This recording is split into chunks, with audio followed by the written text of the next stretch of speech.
This is going to be a candid event, and I'm going to plant this seed today. When I see traders looking at price action like this, the biggest mistake I see people make is they'll mark out random supply zones like this. They'll mark out random break of structures like this and continue looking for shorts from these supply zones or use some Fibonacci to short. What you guys need to know is when price is moving like this, when we start making a lot of lows, 1, 2, 3, 4, 5. When there is a lot of lows, price in these conditions, you guys can see the fair value gaps in the high time frames are already being made. I will elaborate, but what you guys need to know is if we have a lot of lows made in the same time, so you can see we're expanding slightly higher, low gets formed, expanding slightly higher, low gets formed, etc.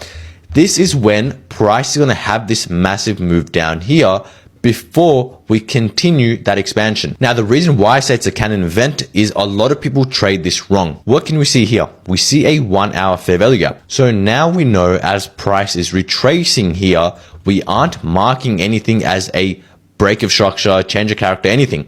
That's all invalid. There is no supply zones. I'm looking at the retracement to this 1 hour fair value gap and the continuation. Now, I could take an entry on this fair value gap, stop loss below this candle low here, and target a 3R, 4R, and let my trade run to my overall drawn liquidity. Now, what about this trade here?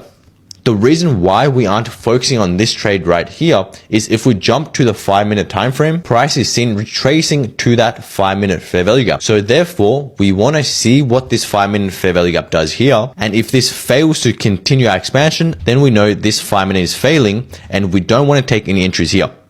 After this 5-minute fair value gap fails, we have no more valid fair value gaps. Therefore, I could take this entry right here as we have the mitigation on this time frame. Fair value gap mitigation, entry, target 3-4R, let the trade run to my overall drawn liquidity. Now, it's very important that you guys understand time, which I talk about with my students in my Discord. Without time, a lot of people are going to be taking these trades here and even trades here and just taking a lot of dumb trades. If you guys want to learn about time, you guys can join my Discord, link in bio. If you guys comment the word gaps, I'll send you guys a free fair value gap guide.